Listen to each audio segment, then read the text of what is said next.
although directors have ideas and producers have ideas and film companies have ideas about what they want you to do, the reality of it is music is so abstract that that they come in and they say, well, we want this to be really dramatic here, we want this to be scary, or whatever they say, and you go, okay, and then you can go do whatever you want, because it's not like, like a film editor. A film editor, they say, okay, at this frame right here exactly, you cut it, and then you cut out right here, and they have like very empiric, terms, and so I just thought it was the best job in the world, and it just kind of slowly started overtaking Devo. It was already we were going into cocoon hibernation siesta anyhow. It was like the guys were all floating off different directions, and so I had that studio to myself. So it just kind of took me into that world, and I really liked it because to me, in some ways, that was what Devo was trying to do, where we were trying to get right in the middle of pop culture in a way. I mean, when we were at Kent State, in 1970, we were there for the shootings, and Jerry was like maybe 10 yards away from one of the girls that got shot in the head. And we had been at demonstrations all week, and I felt like I thought, well, our government finally sees that we shouldn't be killing Asian people just because they want to have a communist government. Too bad for them, but they can get whatever government they want. I don't want to kill them for it. And after people got shot, it changed everything. School closed down, of course. It was May, and so they stopped school. And Jerry would come over to my house, and we'd write songs together, and we'd talk about what we were seeing, and we were like, this isn't evolution. This is de-evolution. This is something different. And so that's kind of right about where we started talking about our band as something. Well, we weren't even thinking of it as a band. We were just writing music together. He was in a blues band. He played bass, and I was obsessed with electronics and had one of the first mini Moogs, just luckily enough, and so we were playing this stuff, and it was I kind of felt like it was like, well, this is Flintstones meets the Jetsons, this is like chocolate and peanut butter or something. I thought we had something interesting that we could do, and we had something interesting to talk about. I might talk about. I actually have no idea. Brilliant. Yeah, that's great. You're welcome to it. I was actually. Does anyone know? How Devo intersected pop culture. Yeah. What? How Devo intersected pop. Oh yeah, how Devo intersected pop. Oh, okay. So after we saw, there's always one person is following.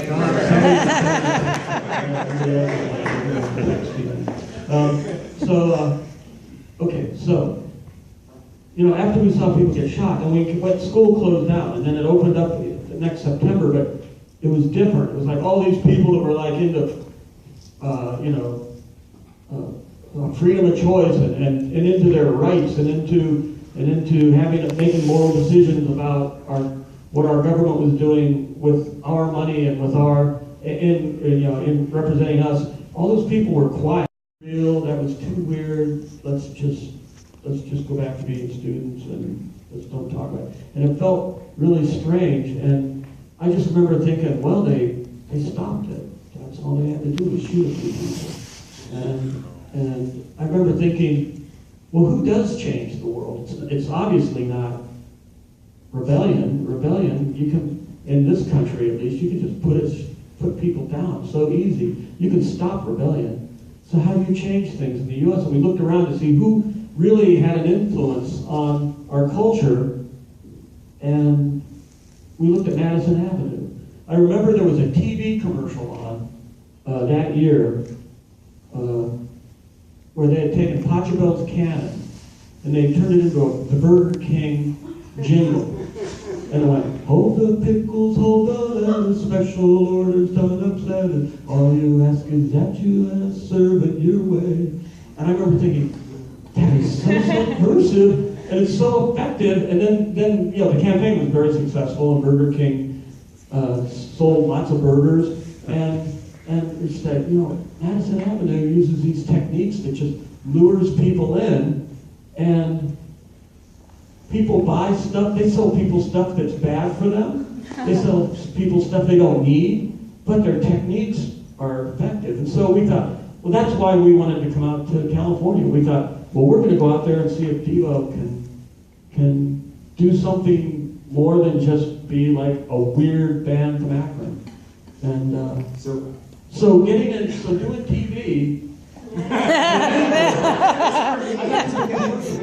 And like with Paul's show, Paul Rubin's show, I put all sorts of like little messages in it. I thought, oh, I'm going to put all these things in that, you know, maybe people will hear or maybe they won't, but subliminal messages. I'm going to be feeding them to everybody that watches the show. And I did commercials. I remember Bob Casale was my engineer at the time, and I'd say, Bob, right during the drum solo for this Mountain Dew commercial, I'm gonna go, sugar is bad for you. And okay, so it's like, so I started doing commercials like that, and you'd go, the first one, I remember we went to this, I think it was Daly and Associates, and we went to the meeting with all the people from the agency, and there's a guy sitting there tapping his pen on tablings going, and you know, it gets to the point where the drum solo happens, and I blush, you know, because I know that, because I give everything away. I'm really bad with secrets, and so I totally blushed and was bright red, and and this guy's sitting there tapping his pen, and he goes, and I hear, sugar is bad for you. And the guy's like going, yes, Mountain Dew gets you where you want to go. I thought it was amazing, and it went on TV, and then it went on the radio, and then I got calls to do other commercials, and I did car commercials, and I did Keds commercials, and I did Hawaiian Punch, and I did all these commercials, and you could put subliminal messages in, and I put sometimes just kind of Devo things, because, you know, we weren't doing a lot of Devo at the time, so I put in like, we must repeat, or be like your ancestors or be different, you know. You put it in the commercial. And it wasn't until after about 30 some of those that I got a call from a picture editor who said, I know what you did. I heard something in the commercial. I go, oh, what do you mean? And he goes, doesn't it say question authority? Doesn't somebody say question authority? I'll take that out. That was an accident. Mark Mothersbaugh just looking at me like, you're going to ruin it. So how has your attitude towards commercial culture evolved over time? I mean, in many ways, you know, what I see in your work, all of the musical compositions you do for film, and even the eyeglasses line that you're now developing, I see that somebody who is finding a creative voice that's original, that's unique within a commercial context, as well as having an art practice that's, you know, very private and personal. Well, I like, you know, what kind of, I'm not exactly sure how to answer that, but you know, I do what I do, and I have things that I really enjoy, and it coincides with things that directors and film people and TV people want. Often enough that I've gotten to do quite a few now. And I would actually say that I actually think that's a really, I see you as a harbinger of a sort of new identity for the artist, where you no longer have this. He's from Denver, you know. Yeah. You're new. He doesn't know there's like a lot of incredible, you know, artists out here. But I mean, there's like incredible composers. I don't have to mix, but I will. But I see it as this of course, at the beginning, when Devo was imitating, mirroring in many ways, like the technocratic world we live in, then of course you had this, okay, well this is our, in some sense, criticism of it. But then I actually find this much more mature attitude where a lot of young artists today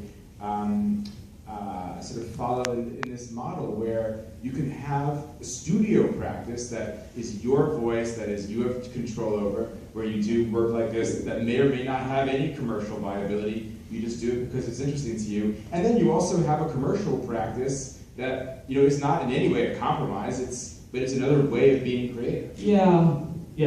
Yes, you're right. And I remember being scolded by, as much as I love him, and almost went to the Toronto Film Festival with him this year, except my mom passed away, so we had to not go. But Neil Young, I remember him scolding me. He was saying, why did you put a catalog for your inner sleeve of your record? And I go, that's the great part of it. I mean, people can they can open it up, they can buy their own yellow Devo suits just like we wear, and they can get posters, they can get like an easy listen Muzak cassette version of our songs, so it's like we recorded our own Muzak of Devo songs, and he's like, yeah, you're taking rock and roll somewhere isn't supposed to go. Scolded me, and I was like, man, he's old. And I think actually, that's in many ways being more commercial is part of an extension of your very democratic impulses for art. The idea that art should not be this precious thing. Do you see that? I got distracted.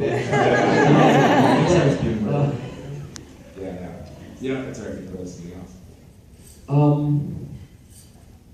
It's so in my life. What I know is that when you get hired to score a film, they don't ask you to put together any of the graphics. That's true. So I do that for myself, and I've done it since I, even while I was in Ohio, and then when I left in '77, it just continued it. And so that was always kind of this private thing that I thought, well, images will come out and they'll be part of Devo, but they'll never really,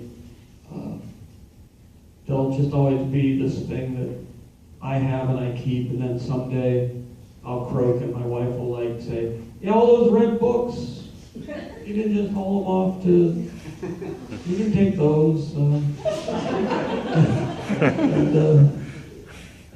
Because it was private. And then I about 10 years ago, a little bit longer than that. And I started, how many years ago? Quite a few years ago. I started picking ones I liked that I thought I'd want to share with people, and I went back to printmaking again and started blowing them up. And I never really, something about already being in Hollywood and doing, things like Rugrats, and I liked that. And I liked doing that, but I never was overly interested in getting back into the gallery scene, but I loved making art. And so I would do shows and group shows and things. And, okay, I know this isn't related to what you asked at all. That's okay. But if you want to say more about art making for you, because it seems to me that making art is something that even if there's no context, there's no destination, there's no show, you're constant. As you see, you're constantly making things. Yeah, it's it's that part that makes me that I went right to with your intro. I went right to he's describing a psychological affliction, but it's true. I every day and you can ask my wife, every day I'm for sure I'm drawing things, and for every day